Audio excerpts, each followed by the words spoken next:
Imagine a world where every threat, ransomware, supply chain attacks, zero-day exploits is stopped before it can even begin. ThreatLocker makes that world a reality with a zero-trust approach to cybersecurity. By giving you granular control and every executable in your environment, ThreatLocker protects your business around the clock. No more guessing, no more gaps. Just rock-solid protection that keeps your operations running smoothly and your data secure. Discover how ThreatLocker's least privilege approach can safeguard your organization against known and unknown threats. Take the first step towards total peace of mind by visiting securityweekly.com/ThreatLocker today. Welcome back to Enterprise Security Weekly. I'll be running a panel cast with Fastly titled Security Without Speed Bumps using WAF Simulator to transform DevSecOps workflows. Join me for this exciting webcast on April 16th. To register for this panel cast, you can go to securityweekly.com/WAF, which is the best promotion URL we've ever had. They're usually a lot longer than that. I like that one. For this interview, Paul Nguyen joins us today to talk about how attackers exploit identity gaps to get into your cloud and SaaS. Paul is the co-founder and co-CEO of Permiso Security. Prior to Permiso, he founded Invotus, which was acquired by FireEye. I'm not sure if I'm saying that right. Welcome to the show, Paul. You said it very, very well. Thank you for having me. Yeah, very excited about this conversation. Also excited about the fact that you're a co-CEO. That kind of, I posted something on LinkedIn and that blew up a little bit. And I think that's a really interesting dynamic. Co-CEOs, I think, are not as common as people think. When you talk about some of the companies where they have co-CEOs, well, it's interesting. Never knew that. But I think co-CEOs for us made sense because we've both been lonely sole founders and CEOs and realized it really sucks being a sole founder and CEO. So why not bring two founders together and let's make a mega company with co-CEOs. Although I'd rather be a chief, pantry stocker. That's a good title for me, I think. Yeah, but you're clearly good at some things, so you're stuck doing those things. You rise to your level of usefulness there, so probably going to be hard to demote yourself. I try every day, but it doesn't work. He says I'm not allowed to do that, and right now it was funny because he and I were the only board members. He's like, "Yep, nope, I'm not going to agree to that." So that's not the only thing memorable about the company. The website, I remember the first time I saw it, we were just talking about Tyler Shields, I believe was an early investor, and he was a co-host of mine along with Katie on this show for the better part of 2, 3, 4 years. I don't know how many years, several years, 3.5, let's call it 3.5 or 4 years on this podcast. And he bring you up all the time. And I remember the first time going to the website, getting these kind of Super Mario 3 vibes. And it's just so memorable. It's so different than everything else. I mean, you do have some attackers on there wearing masks, but it is so the opposite of all the other kind of doom and gloom and almost comic book style, other websites we see out there, with I think CrowdStrike is probably the polar opposite here. You go there and all the threat actors have, cool looking supervillain looks and stuff like that. And this is just kind of refreshing, and also on top of that, like these animated diagrams, this is stuff often, I have to get a briefing to get this level of information, to understand how the product works, to get an architectural diagram, to even figure out what the product does. So kudos on what you've done there. It makes my job I'm not an analyst anymore, but I still think and work like that. Makes my job so much easier, and it must make buyers' jobs easier as well. If you looked at my closet of sneakers, you'd understand because I don't get to accessorize very much, but I do wear shiny gold Jordan 1s and like to wear like very, very distinct sneakers. And everything in my life, I think, is like, how can I be different and stand out so that I'm just not folded into the rest of the crowd? And I think it's very much indicative of my personality and Jason's. Jason's a little more conservative than me. I'm the wild one, certainly out of the co-CEOs. So I think his brother, though, kudos to his brother, who was like a world-class creative person, was like, here's a couple shares. he's done like Super Bowl ads. He's done like stuff for Cameo and Apple, like world class. And he really, really helped us out. And you're exactly right. The first thing we said was memorable. Like you have to, if they go to our website Yeah. and they look at our branding, it has to be memorable. So I think he did a great job on that. And that's what we saw. And I've been in security for 25 years. I'm tired of the same old stuff. This is my last hurrah. So if I'm going to go out, I'm going to go out with a bang and see what happens. Little fun tidbit because I'm a little bit childish. There's actually a bunch of Easter eggs on the website. Oh, So really? I'll give you one. If you go to the main page and you Uh-huh. scroll all the way down, there's a little Okay. pigeon holding an envelope. There If is. you click the envelope, Ugh. it does Oh, something. the pigeon poops. There's a couple more on the website, but Oh when we my were god. building it, I said you got to build a couple of these in. You got to make it more fun, right? Like you gotta have like, some of these Easter eggs. I mean, it's kind of old Why school. not? Why not? Yeah, no, I'm now gonna have to explore this website, a little bit more diligently. How much fun. Oh my god. That's great. That is delightful. That's what you want. That's what this is what marketing people should be doing. This is what designers should be doing, right? Like yeah, there's what 3,000, 4,000 vendors in the industry. You got to stand out. So well done there. Let's move into the conversation a little bit here, and yeah, I think the first thing we wanted to talk about. Well, first of all, for context, let's talk about what you do because it is clear from the website, but the people watching this video or listening to this aren't seeing the website. So give us the kind of high level what Permiso does. Yeah, the best way I can categorize what we do is very much like how we had network and endpoint and email as major vectors from a security standpoint. We feel like identity is emerging to be one of those major vectors that needs its own attention and focus versus traditionally, identity was a part of the IAM team. It really wasn't like a major construct that security focused on per Right. se. But we had a little bit of a lucky perch, and I'd say a privileged position. And I previously ran product for Kevin Mandia at FireEye Mandiant, and so I had network, endpoint, email, SIM, XDR solved all problems. Send all your data to XDR; it'll solve Yeah. all your problems, right? Yeah, I was guilty of pitching that to analysts and financial analysts and on Wall Street, et cetera. In reality, when the breaches that we were responding to from a Mandiant standpoint, one, we weren't very good in cloud. And second, when we were trying to reconstruct identity based attacks, SIM, SOAR, EDR just couldn't extend to be able to deal with it. And so this is the premise for us leaving our cushy jobs. Jason ran all of engineering for FireEye. I ran all of product for him. So Kevin lost his head of product and head of engineering in the same day. Although he did write Wow. a nice check into the company. He said, the only stipulation is I get to invest. So we felt like Nice. identity was going to be that major, major vector because we're the movement to cloud and the stack becoming deconstructed and connected through APIs and credentials. Fast forward to Scattered Spider and Caesar's MGM, if you remember that breach. That was Mhm. probably the poster child for identity based attacks because they were compromising single sign on credentials and getting access to everything because we spent 10 years federating access throughout the enterprise. So that's the dark side of federation. And that was our boom time. And we've picked up quite a number of casinos. And I spend a lot of time in Vegas now, thanks to that moment. But it took 3 years for us to get to that point. So what I'd say is in like a simple way is we provide real-time monitoring for your human and non-human identities in your enterprise. So I want to be authoritative identity risk solution for identities. Gotcha. So let's back up a little bit in terms of just industry trends. What has happened here that's kind of shifted attacks toward like password theft has always been a thing. Social engineering was part of the pen test I did back in 2008, right? So like stealing passwords and identities is not exactly new. But MFA, SSO, I think were maybe both around back then, but we weren't seeing it being bypassed. I remember thinking of MFA as okay, like now we don't even have to worry about the quality of passwords now. We're doing good here if we just roll this out to everything. And you still see a lot of that today. If we just roll out MFA to everything, we're good, we're solid, right? And these attacks won't happen. And clearly that's not the case.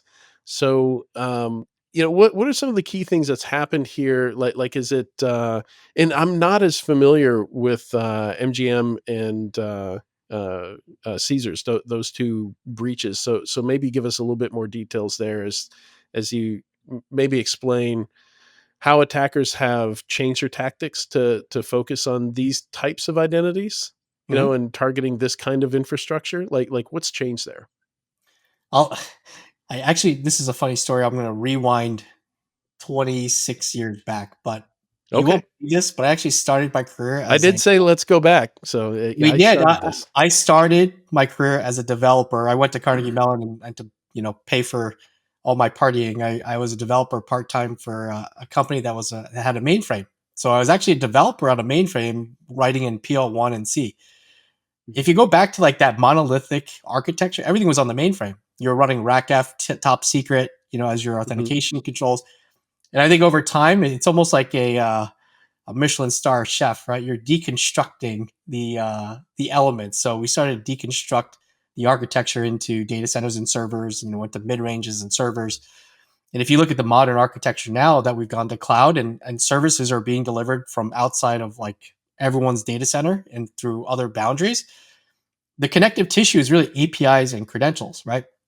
And so I think over that period of decentralization of the tech stack, I think identity's become more of a major element in that. So go back to Caesar's MGM or any of the scattered spider use cases in particular. Bad guys are lazy. I mean, when I was a pen tester, I was lazy. I was going to find the path of least resistance, get to Yeah. my target, execute my mission, and get out. Right. And Tyler knows I was a cross-site scripting king. At least that's what Tyler called me back then. At the no, we called him that. So Tyler was a cross-site scripting king back in the AdStake days. Mhm. But I think what we saw with that breach was, as IAM professionals, we're focused on implementing policies that would say, if you're onboarding a new SaaS application, it has to be federated. First thing, right? Like this happens very Mhm. frequently. So what you're now doing is, yes, you're reducing the surface area for the number of credentials that you're operating in the environment, but the dark side of that federation is that if you compromise a single sign-on credential, if I have access to 30 applications, I have access to 30 applications. Versus back in the Right. day, I'd have to compromise each one individually or figure out how to Right. move laterally in the environment. Or you do the old school like ARP cache poisoning and pass the hash, and all the NTLM stuff we used to do back in the day. So I think there's that aspect of it from a human identity standpoint. The other is because we've moved to a use of a lot more OAuth tokens, secrets, access keys. So the non-human identity side and programmatic access through them. Mhm. That's a massive sprawl, right? So I'll give you a statistic. We just helped a customer offboard a little over 1,000 employees. You're saying, okay, great. You just have to rotate all their credentials. It ended up being close to 15,000 credentials you have to rotate, because there's Wow. the credentials that they own and there's the non-human identities that they own. But then there's also the secondary risk issue, which is they've also created access keys and secrets for other people, which means they're exposed to those. So that's again, when you think about the complexity of the surface area of identity, it's large and complex, and you don't know where it is. And any one of those access keys or secrets could be exposed and exploited. I'll give you one example. A customer had their development team twice bake an access key into an Android app, published it to the Google Play Store. Guess what? That becomes a globally shared credential that anyone can compromise. And now you have to go figure out how you detect when that credential is compromised.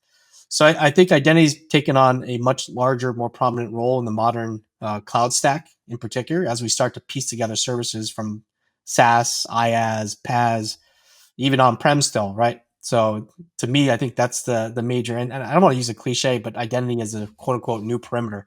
But in a way, it kind of is. Yeah, Paul. So I focus on identity in my role, and so it's one of those things that I think is very important, as you do as well. And for identity, the types of attacks that we're seeing now are commonplace. I mean, certainly OAuth attacks where the user gets a prompt that says, this app needs these rights. Go ahead and click OK, and they do that, and then the attacker has those rights forever. What are some novel techniques that you've seen in your role currently? Yeah, I mean, I'll go back to the scattered spider one in particular because they're pretty pervasive. And if you're not familiar, that threat actor group targeted a couple different industries. So tech industry, they're trying to steal intellectual property and then extort for tens of millions of dollars. Caesar's MGM was a combination of that plus just disruption. Because of obviously the longer the casino shut down, the more money they lose.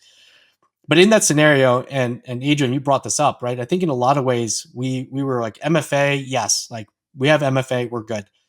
Well, if you know this threat actor group, they were behind T-Mobile a couple years back. So what were they doing? Getting credentials is pretty trivial. You can pay someone to get a credential. You could buy them off a Russian marketplace. So if you just assume that credentials themselves, easy to gain access to, fine, no problem. MFA, right? So what we're seeing there was SIM swapping, in particular, targeting T-Mobile users. So SIM swapping, push fatigue. There's even, if you read some of the reports generated from our friends at Microsoft, and there's a lot of ex-Mandiant folks in Microsoft, they even escalated their tactics to threatening you. They would text you or they would call you and say, hey, your wife's name is XYZ. If you don't accept this push, I'm going to kill your wife. And they'd follow it up with swatting, right? Just as a physical threat to just show that they were really serious. So I think the initial gates that we had, which is authentication, is you have to assume, you know what, they're going to be bypassed. So what do you do then? If they're going to be bypassed, then you have to have a compensating control or mitigating control to detect when that does happen. Versus, I think in a lot of ways, we assumed we're pretty good, 99% effective with MFA. I think it's not really quite that as effective as it used to be anymore as the adversaries change their tactics. Yeah, and that's literally a XKCD comic, right? You know, Hollywood imagination, like let's break some encryption, and then the second panel is hit him with this $5 wrench until he gives us the password. And that's the first time I've heard that, become a literal thing. That's it's no longer a joke. No, and if you look at it, and you'd laugh, right? They're actually not sophisticated. They were teenagers, and if you look at Mhm. it, back in the day, you used to kind of demonstrate your expertise, and we used to make fun of the folks who used to use the UI and the GUI, right, to run tools. Like, yeah, you're a GUI guy. Well, these guys, they use nothing but console. They have no idea how to script or automate anything. I mean, they're literally just hunting and pecking on a Wow. keyboard, manually logging in, running their operations. So in one of the operations, they were there for 74 hours. And the most novel technique that we actually saw was once they are into the environment, they're actually using search as a method to do recon, right? And many of us who were doing pen testing way back in the day, like Google hacking was a major tool to kind of recon public websites.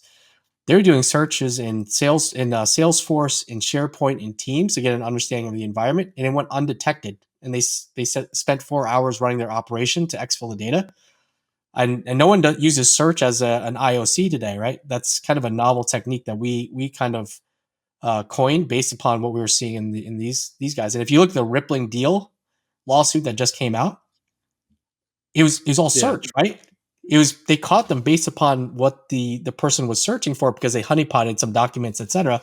So search is like, and Google's figured this out, right? Search shows intention. So we've now looked at like search in SaaS applications and infrastructure as a way to glean like another detection method for intent.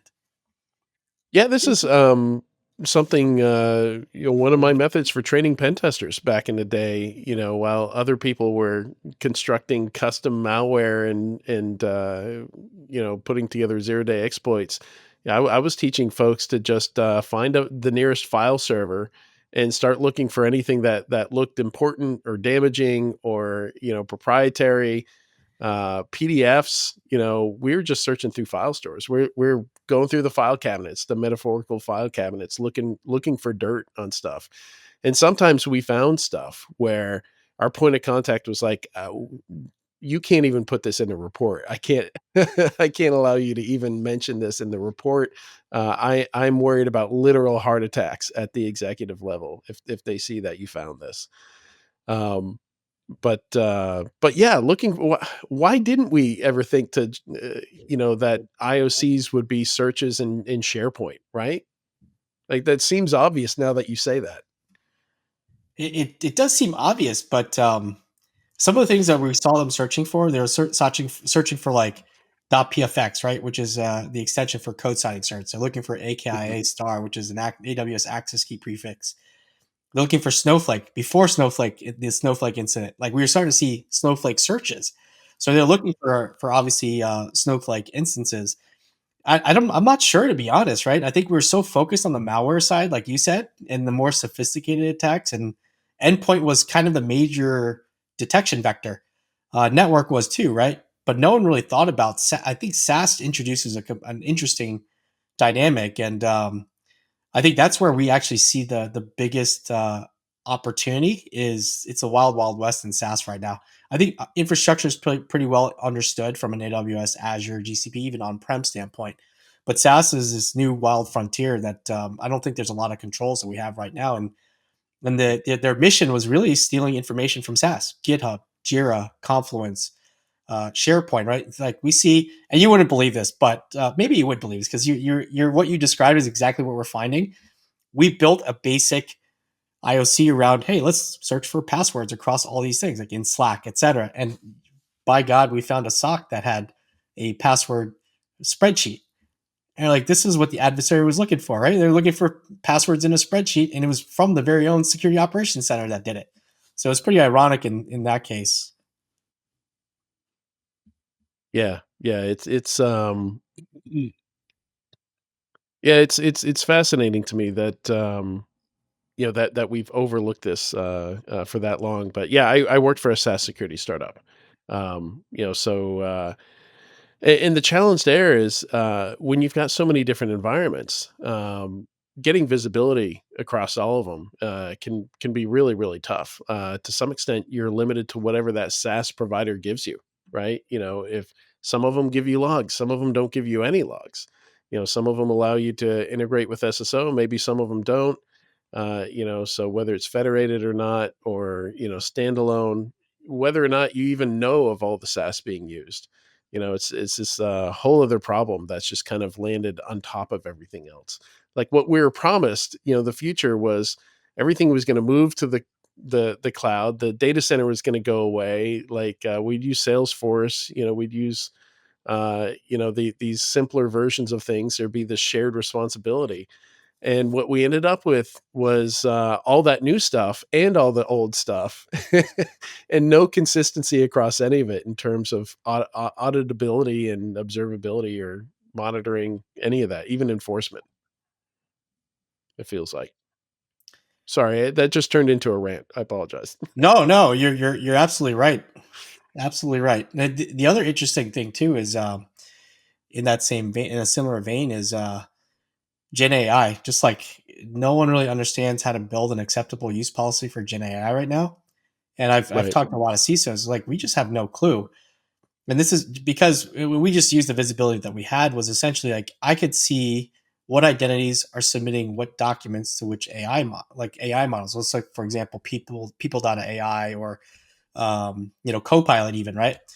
And what you realize quickly is, my gosh, people are submitting sensitive documents, and you just infer it from the name, right, of the document Mhm. itself.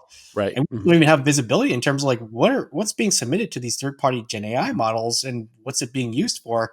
Like that's a massive risk that I think yes, like we should embrace AI, but I don't think we're catching up. And you know this from a policy standpoint, like policy takes a little bit more time because you have to get that approved through all the different bureaucracies in a large enterprise.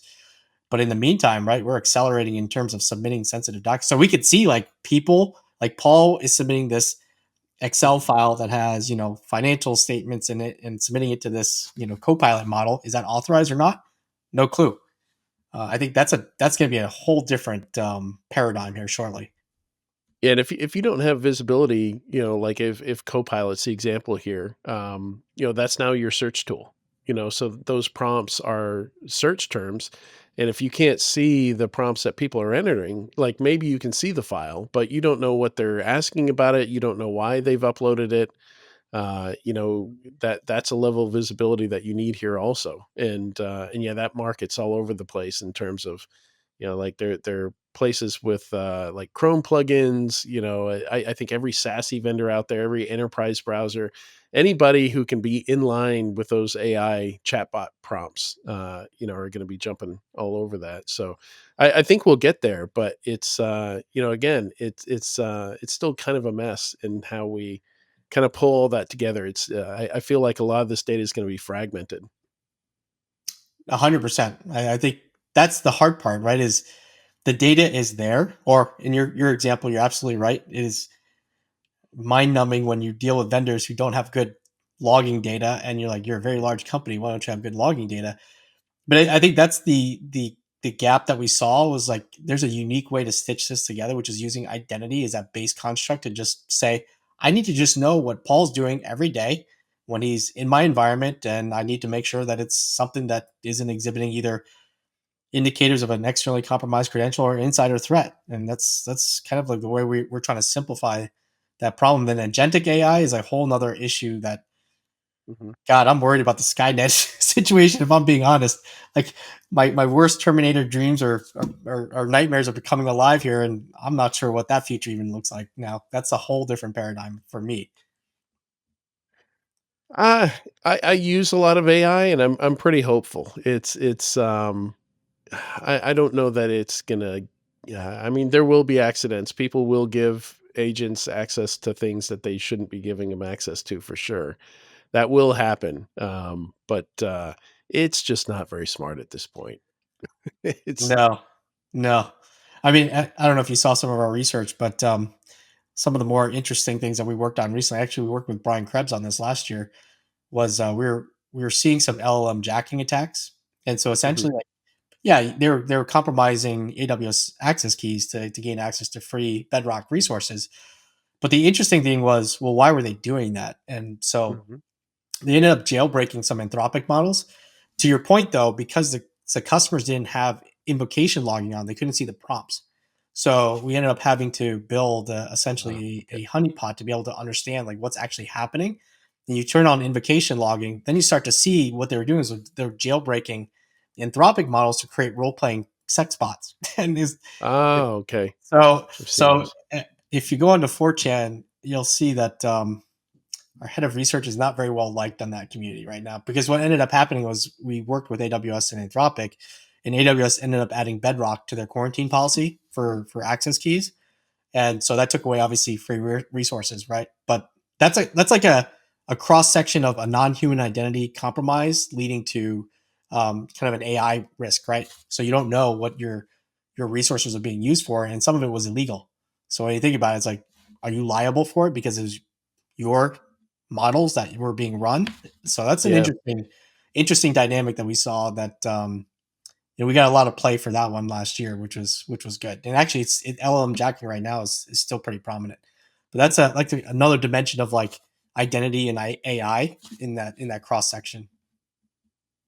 LLM jacking. I haven't even heard that term yet, and that yeah, it totally makes sense, right? And if you do have that observability, AI jailbreaking is incredibly obvious. It's my grandma's going to die if you don't do XYZ for me, or it's this huge long paragraph where they're clearly just reprogramming all the system prompting, trying to overwhelm or overwrite the system prompting to take down some of that prevention. And yeah, I mean, it kind of reminds me of a WAF in a way, like some of the approaches I'm seeing against it, where um, sure, I can come up with some rules that'll catch some of that now, but it's going to be this game of leapfrog where they find a new clever way to get around it, a new encoding, a new way of jailbreaking, and we're just kind of constantly have to up our game there, right? Yeah, that's I can't say I'm an AI expert. I mean, we certainly use a lot of AI in our products, but boy, I mean, I can't keep up. I play with it myself, and my kids, I think, are more advanced than I am now at this point in terms of using AI, which makes me feel old. I feel like I used to be pretty good, but now I'm a suit co-CEO that isn't quite as technical as he used to be anymore, and I've got kids that are bypassing me now. I like to give my kids like rewards when they bypass my security controls. So kind of give them some bounties. Nice. But I got a question for you, Paul. So what's the future of identity security look like? Like where are we going? I can't really, what's it look like for you, and what are some predictors? I'm going to be a little bit of a purist in kind of the security sense for a minute without all the buzzwords. So I think identity in the past has been very synonymous with provisioning and lifecycle management. So joiners, movers, leavers, right? The lifecycle of those identities. I think there is an area that we're really focused on, and I think identity security is a overplayed marketing term. So I'm going to be a little more specific and say I think of it as identity risk management because I want to be able to enumerate all the facets and attributes of risk related to an identity. And what does that mean, right? So when we started in the detection side, what we focused on was really the threat component, was understanding, okay, well, what are the threat actors trying to exploit to be able to gain access to an environment and then abuse permissions?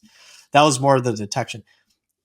What we noticed though was there's another facet that we were doing, which was I'd say more of the static risk of an identity, which is I call it the inherent risk of an identity, meaning I have a credential which gives me access, but I have a set of permissions that allow me to gain access to certain systems. So if I have a set of permissions but I never use them, I'm not really at risk, right? Like I'm not capable. It's almost like we were talking about back in the day where the most secure server was the one filled with concrete and did nothing, right? It's a secure server.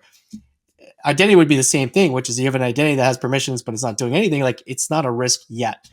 So I think the future of identity risk to me is you have to be able to understand. It's like I'll use the Nmap Nessus snort analogy. This is like old school. Okay. So one, you need to have an accurate inventory of all your identities operating the environment and the right relationship, meaning Paul is a human entity, and that's the container that owns these 10 credentials, right? So there's a relationship I'll call from like a graph standpoint that says Paul's a node. Here's all the credentials that belongs to him. The second aspect has to be kind of like the Nessus point of view, which is how do I enumerate all the vulnerabilities and exposures related to that identity? Meaning, are there privilege escalation pathways that I can increase my permissions from like a low blast radius to a high blast radius, over permissioning issues, etc. Right. So that's to me the inherent risk of an identity. Then there's the behavioral or the runtime risk, which is like what are the identities doing in the environment? So you have to provide that real-time monitoring of that identity. So that if you look at the market today, it's very fragmented. If you look at posture, right? Like start SPM is like the buzzword, DSPM, CSPM, but that's vuln management, right? Essentially. And that's what I look at.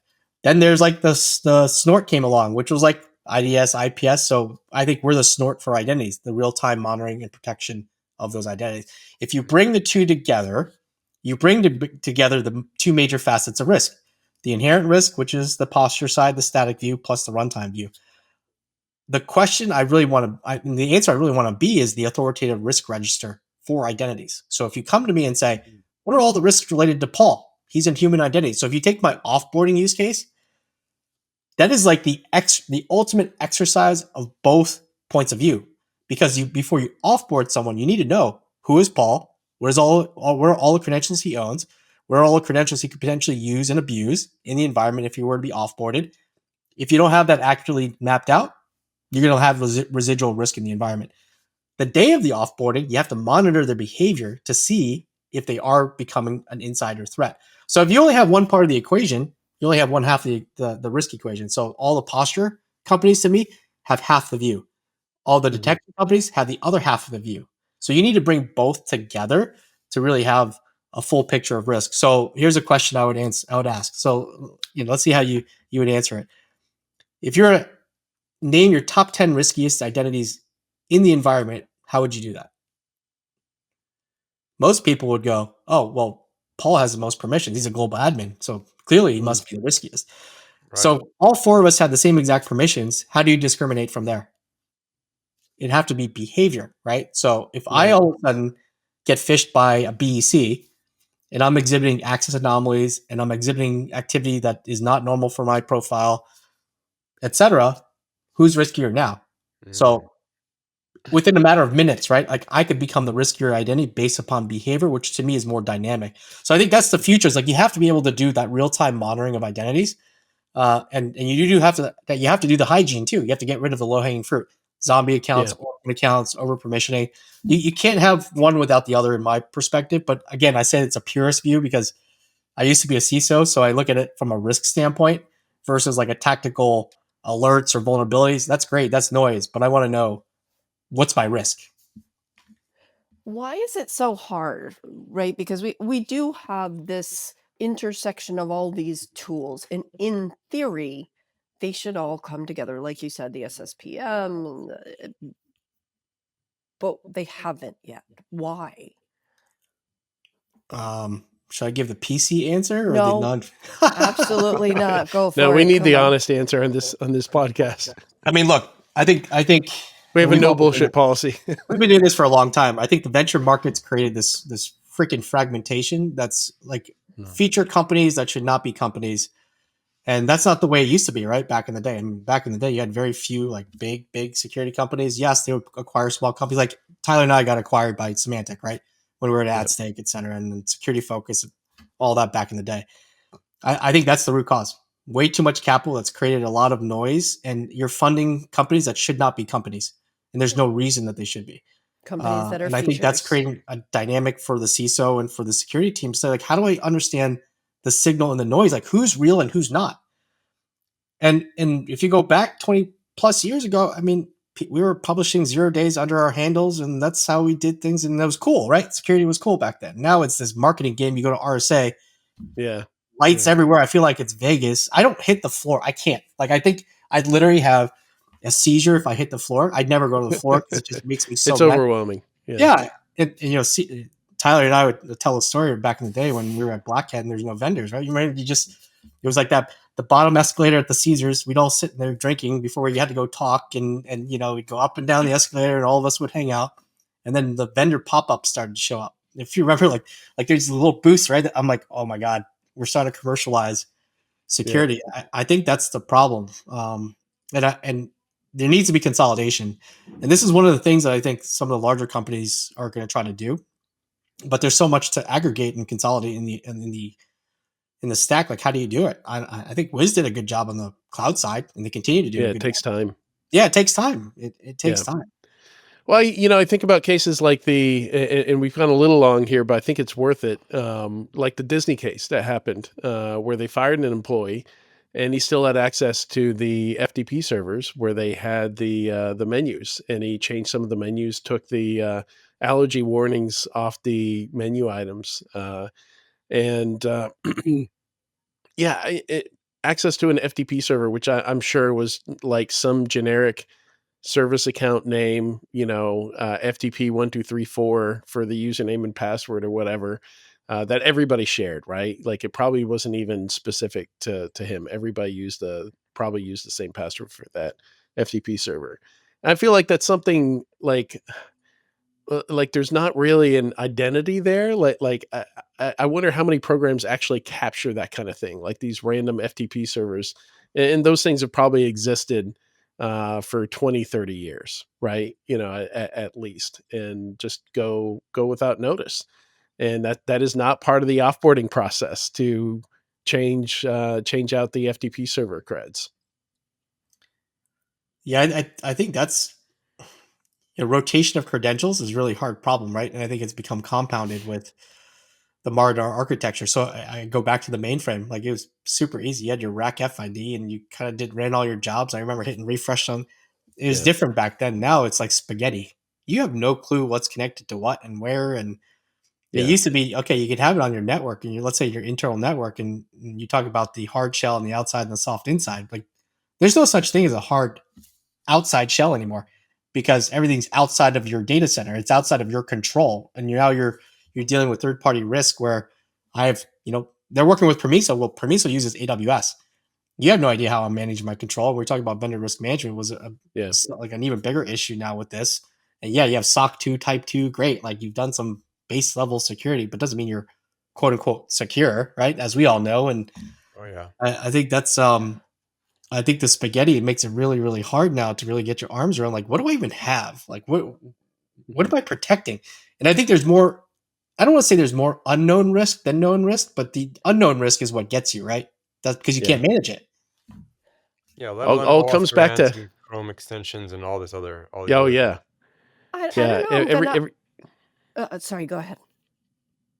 I was just gonna say, like, so much of it comes back to asset management and how difficult it is to gather everything that you need to gather. Yeah. Go ahead, Katie.